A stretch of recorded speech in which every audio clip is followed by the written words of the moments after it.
তবে আপাতত যুদ্ধে ইসরায়েল পরাজিত হোক এবং ধ্বংস হোক, এটা যে কোনো মুসলমানের কাম্য।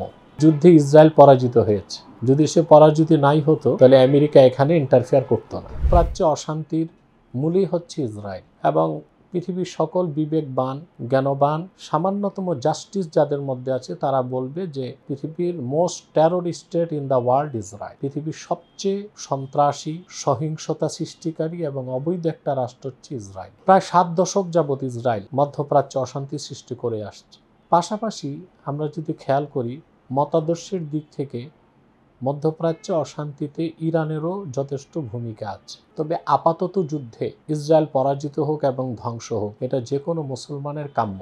এবং আমরা দেখতে পেয়েছি যে ইসরায়েল এবং ইরান যুদ্ধে ইসরায়েল যে হামলাগুলো করেছে ইরানের ক্ষয়ক্ষতি হয়েছে, আবার ইরানের হামলাতেও ইসরায়েলের ব্যাপক ক্ষয়ক্ষতি হয়েছে। এক পর্যায়ে এই যুদ্ধে আমেরিকা ইন্টারফেয়ার করেছে। অতএব আমেরিকা ইন্টারফেয়ার করাতে এটা বলা যায় যে যুদ্ধে ইসরায়েল পরাজিত হয়েছে। যদি সে পরাজিত নাই হতো তাহলে আমেরিকা এখানে ইন্টারফেয়ার করতো না। আমেরিকার ইন্টারফেয়ার করার পর আবার পাল্টা একটা নেগোশিয়েশন করে লোক দেখানো হামলা ইরানও করেছে কাতারে, মার্কিন ঘাঁটিতে। আপাতত শোনা যাচ্ছে যে যুদ্ধবিরতির দিকে এগোচ্ছে। মোটের উপর বলা যায় মধ্যপ্রাচ্যে আরব রাষ্ট্রগুলো এবং সুন্নি আরবি মুসলমানদের অশান্তি সৃষ্টির জন্য সবচেয়ে বড় বিস্ফোরা হচ্ছে ইসরায়েল, আর তারপরে অশান্তি সৃষ্টির জন্য আমরা ইরানকেও দায়ী মনে করে থাকি। এখানে একটা ঐতিহাসিক বিষয় আছে। আপনারা জানেন 79 সালে রুহুল্লাহ খামিনি কর্তৃক ইরানে যে বিপ্লব হয়েছে, সেটাকে আমরা ইসলামী বিপ্লব বলি না, শিয়া বিপ্লব বলি। সেই বিপ্লবের পর খামেনি একটা বক্তব্য দিয়েছিল, যে বক্তব্যটা তখন টক অফ দ্য ওয়ার্ল্ড ছিল। খামেনি তার বক্তব্যে বলেছিল, বিবিসি যেটা প্রচার করেছিল, we should try hard to export our revolution to the world. আমরা যে বিপ্লব ঘটিয়েছি, অভ্যুত্থান ঘটিয়েছি, আমরা কঠিনভাবে চেষ্টা করব এটা পৃথিবীর সব জায়গায় ছড়িয়ে দিতে। পাশাপাশি রুহুল্লাহ খামিনি এটাও বলেছিল যে ইরাকে যিনি রাষ্ট্রপ্রধান প্রেসিডেন্ট সাদ্দাম, তিনি ফেসিবাদী, স্বৈরাচারী, তার শাসনের অবসান ঘটানো হোক। এর আগ পর্যন্ত মধ্যপ্রাচ্যে কনফ্লিক্ট ছিল ফিলিস্তিন এবং ইসরায়েল, অতটুকু সীমাবদ্ধ ছিল। কিন্তু 80 সালে রুহুল্লাহ খামিনির এই বক্তব্যের কারণে সমস্ত মধ্যপ্রাচ্যে আরব রাষ্ট্রগুলো জেগে উঠল, সতর্ক হয়ে গেল যে যেভাবে শিয়া বিপ্লব ঘটিয়েছে রুহুল্লাহ খামিনির নেতৃত্বে ইরান, ওই বিপ্লবটা ঘটাবার চেষ্টা করছে তারা ইরাকে, এবং একই ঘটনা ঘটাবার চেষ্টা করবে তারা ইয়ামানে এবং পরবর্তীতে বাহরাইনে। তা দেখা যাচ্ছে মধ্যপ্রাচ্যে প্রত্যেকটি আরব রাষ্ট্রের জন্য হুমকি হয়ে দাঁড়ালো ইরান। যদি রুহুল্লাহ খামিনি তার শিয়া বিপ্লবটাকে ইরানের মধ্যেই সীমাবদ্ধ রাখতো, তাহলে কিন্তু ইরাক ইরান যুদ্ধ আর হয় না। আর সেই রুহুল্লাহ খামিনির বক্তব্যের কারণে আরো ভৌগোলিক কিছু কারণে ইরান এবং ইরাকের মধ্যে যুদ্ধ হয়েছে 80 সাল থেকে 88 সাল পর্যন্ত। ভৌগোলিক কারণ একটা বলা হয় যে শাতিল আরব, যেটা ইরান এবং ইরাকের সংযোগী স্থলে, এই জলপথ নিয়ে একটা যুদ্ধ ছিল। হরমুজ প্রণালী, যেটা ওমান উপসাগর, ইরান উপসাগর এর মধ্যে যে সংযোগ স্থাপন করেছে হরমুজ প্রণালী, যার সংকীর্ণ অংশটা হচ্ছে প্রায় 21 মাইল, এটা নিয়েও একটা দ্বন্দ্ব ছিল।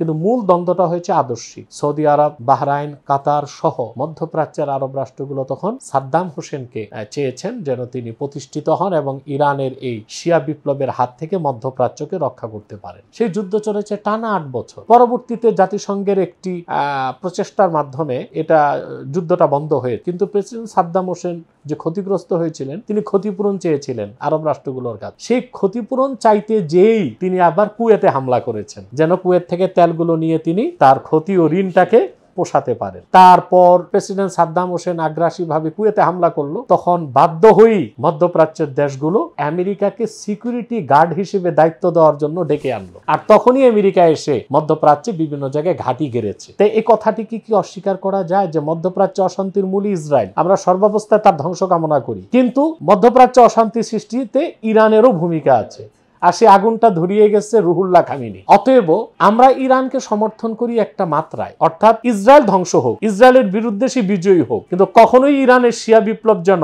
মধ্যপ্রাচ্যে মুসলিম আরব রাষ্ট্রগুলোর ক্ষতি করতে না পারে, সেই দিকেও আমাদের সজাগ দৃষ্টি রাখতে হবে। এখানে আবেগের বশবর্তী হয়েও কিছু করা যাবে না, বিবেককেও বাদ দেওয়া যাবে না। এখন একটি প্রশ্ন আসে যে শিয়াদের সাথে আমাদের দ্বন্দ্বটা কোথায়? সাহাবায়ে কেরামের জামানাতি 6টা বাতিল ফেরকার উদ্ভব ঘটেছে। এর মধ্যে রাফিজি, খারিজি, কাদরিয়া, জাবরিয়া, জাহমিয়া মুতাজিলা। এই 6টার প্রত্যেকটা আবার 12টা ভাগে বিভক্ত হয়েছে, 6 12 72 ফেরকা। অতএব এই রাওয়াফেদ যারা রাফিজি তারাই শিয়া। এদেরকে আবার মুহাদ্দিস এবং ফকিহগণ মূলত 2টা ভাগে ভাগ করেছেন। ইসনা আশারিয়া যে শিয়াদের 12টা ফেরকা, আহলুত তাশাইয়ু কোবরা, আহলুত তাশাইয়ু সোগরা। তো যারা আহলুত তাশাইয়ু কোবরা ওইসব শিয়াদেরকে আমরা নির্দ্বিধায় কাফের বলি। তার কারণ তারা আল্লাহর কোরআনকে যে আল্লাহ হেফাজত করেছেন এটা স্বীকার করে না। তারা বলতে চায় যে সাহাবায়ে কেরাম রিদওয়ানুল্লাহি তাআলা আলাইহিম আজমাইন কোরআন কারীমের অনেক আয়াতকে তাহরিফ করেছেন। এটা আল্লাহর কোরআন যেটার হেফাজতকারী আল্লাহ, সেই ক্ষেত্রে যাদের সন্দেহ তাদেরকে তো মুসলিম বলার কোনো সুযোগ নেই। আর আহলুত তাশাইয়ু সোগরা হচ্ছে তারা